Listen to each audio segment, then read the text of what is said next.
ಮುಂಬರ್ತಕ್ಕಂಥ ಚುನಾವಣೆಗಳಿಗೆ ದಿಕ್ಸೂಚಿನ 100% ಇದು repetition of Karnataka. ನೋಡಿ, ಬಿಹಾರದಲ್ಲಿ ಏನಾಗಿದೆ ಅದು ಕರ್ನಾಟಕದಲ್ಲೂ ರಿಪೀಟ್ ಆಗ್ತದೆ. ಈ ಭ್ರಷ್ಟ ಸರ್ಕಾರ 60% ಲೂಟಿ ಮಾಡ್ತಾ ಇರುವಂಥ, ಕಮಿಷನ್ ಹೊಡೆಯುವಂಥ ಸರ್ಕಾರ, ಖಜಾನೆ ಖಾಲಿ ಮಾಡಿರೋ ಸರ್ಕಾರ, ಮತ್ತು ಸಂಬಳ ಕೊಡೋಕ್ಕೂ ದುಡ್ಡಿಲ್ಲದೆ ಪಾಪರಾಗಿರೋವಂಥ ಸರ್ಕಾರ, ಒಂದೇ ಒಂದು ಅಭಿವೃದ್ಧಿ ಕಲ್ಲೂ ಕೂಡ ಎಲ್ಲೂ ಹಾಕದೇ ಇರುವಂಥ ಸರ್ಕಾರ.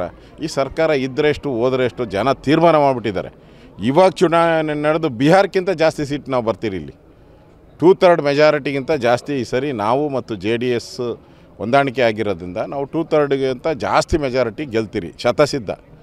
ಅದಕ್ಕೆ ಭಯ ಬಿದ್ದೋಗಿದ್ದಾರೆ ಕಾಂಗ್ರೆಸ್ ಅವರು. ಸಂಪುಟ ವಿಸ್ತರಣೆ ನಂತರ DK ಶಿವಕುಮಾರ್ ಆಗ್ತಾರೆ. ನೋಡಿ, ಇಷ್ಟು ಪಾರ್ಟಿಯಲ್ಲಿ ಅಧಿಕಾರ ಹಸ್ತಾಂತರದ ಅಗ್ರಿಮೆಂಟ್ ಆಗಿತ್ತು. ಈಗ ವೀಕ್ ಕೇಂದ್ರ ಇರೋದ್ರಿಂದ ಕಾಂಗ್ರೆಸ್ ವೀಕ್ ಇದೆ. ಕೇಂದ್ರದಲ್ಲಿ ರಾಹುಲ್ ಗಾಂಧಿ ಈ ಚುನಾವಣೆ ಸೋತ ಮೇಲೆ ವೀಕ್ ಆಗಿದ್ದಾರೆ. ಇನ್ನೇನಿದ್ರು ಸಿದ್ದರಾಮಯ್ಯಿಂದ ಇಲ್ಲಿ ಪವರು. ಸಿದ್ದರಾಮಯ್ಯ ಹೇಳ್ದಂಗೆ ರಾಹುಲ್ ಗಾಂಧಿ ಕೇಳಬೇಕು. ಇಷ್ಟು ದಿನ ರಾಹುಲ್ ಗಾಂಧಿ ಹೇಳ್ದಂಗೆ ಸಿದ್ದರಾಮಯ್ಯ ಕೇಳ್ತಾಯಿದ್ರು. ಇನ್ಮೇಲೆ ಪಿಕ್ಚರ್ ಬಾಕಿ. ನೋಡಿ, ಈಗ ಇನ್ನು ಸಿದ್ದರಾಮಯ್ಯ ಏನು ಹೇಳ್ತಾನೋ ಅದನ್ನು ರಾಹುಲ್ ಗಾಂಧಿ ಕೇಳಬೇಕು. ಆ ಪರಿಸ್ಥಿತಿಯನ್ನು ಕರ್ನಾಟಕದಲ್ಲಿ ತರ್ತಾರೆ. ಒಟ್ಟಲ್ಲಿ ಲೂಟಿ ಮಾಡೋಕ್ಕೆ ಸಿದ್ದರಾಮಯ್ಯ ಆ್ಯಂಡ್ ಗ್ಯಾಂಗ್ ಎಲ್ಲ ಮಿನಿಸ್ಟ್ರು ಲೂಟಿ ಮಾಡೋಕ್ಕೆ ಹೊರಟಿದ್ದಾರೆ.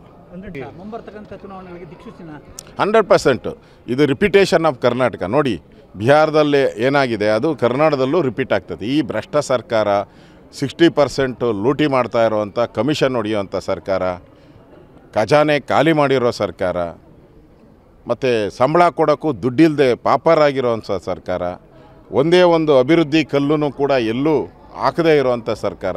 ಈ ಸರ್ಕಾರ ಇದ್ದರೆಷ್ಟು ಹೋದರೆಷ್ಟು ಜನ ತೀರ್ಮಾನ ಮಾಡಿಬಿಟ್ಟಿದ್ದಾರೆ. ಇವಾಗ ಚುನಾವಣೆ ನಡೆದು ಬಿಹಾರಕ್ಕಿಂತ ಜಾಸ್ತಿ ಸೀಟ್ ನಾವು ಬರ್ತೀರಿ. ಇಲ್ಲಿ 2/3 ಮೆಜಾರಿಟಿಗಿಂತ ಜಾಸ್ತಿ ಈ ಸರಿ ನಾವು ಮತ್ತು JDS ಹೊಂದಾಣಿಕೆ ಆಗಿರೋದ್ರಿಂದ ನಾವು 2/3ಗಿಂತ ಜಾಸ್ತಿ ಮೆಜಾರಿಟಿ ಗೆಲ್ತೀರಿ, ಶತಸಿದ್ಧ.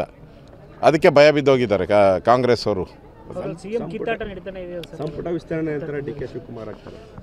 ನೋಡಿ, ಇಷ್ಟು ಪಾರ್ಟಿಯಲ್ಲಿ ಅಧಿಕಾರ ಹಸ್ತಾಂತರದ ಅಗ್ರಿಮೆಂಟ್ ಆಗಿತ್ತು. ಈಗ ವೀಕ್ ಕೇಂದ್ರ ಇರೋದ್ರಿಂದ ಕಾಂಗ್ರೆಸ್ ವೀಕ್ ಇದೆ. ಕೇಂದ್ರದಲ್ಲಿ ರಾಹುಲ್ ಗಾಂಧಿ ಈ ಚುನಾವಣೆ ಸೋತ ಮೇಲೆ ವೀಕ್ ಆಗಿದ್ದಾರೆ. ಇನ್ನೇನಿದ್ರು ಸಿದ್ದರಾಮಯ್ಯಿಂದ ಇಲ್ಲಿ ಪವರು. ಸಿದ್ದರಾಮಯ್ಯ ಹೇಳ್ದಂಗೆ ರಾಹುಲ್ ಗಾಂಧಿ ಕೇಳಬೇಕು. ಇಷ್ಟು ದಿನ ರಾಹುಲ್ ಗಾಂಧಿ ಹೇಳ್ದಂಗೆ ಸಿದ್ದರಾಮಯ್ಯ ಕೇಳ್ತಾಯಿದ್ರು. ಇನ್ಮೇಲೆ ಪಿಕ್ಚರ್ ಬಾಕಿ. ನೋಡಿ, ಈಗ ಇನ್ನು ಸಿದ್ದರಾಮಯ್ಯ ಏನು ಹೇಳ್ತಾನೋ ಅದನ್ನು ರಾಹುಲ್ ಗಾಂಧಿ ಕೇಳಬೇಕು. ಆ ಪರಿಸ್ಥಿತಿಯನ್ನು ಕರ್ನಾಟಕದಲ್ಲಿ ತರ್ತಾರೆ. ಒಟ್ಟಲ್ಲಿ ಲೂಟಿ ಮಾಡೋಕ್ಕೆ ಸಿದ್ದರಾಮಯ್ಯ ಆ್ಯಂಡ್ ಗ್ಯಾಂಗ್ ಎಲ್ಲ ಮಿನಿಸ್ಟ್ರು ಲೂಟಿ ಮಾಡೋಕ್ಕೆ ಹೊರಟಿದ್ದಾರೆ.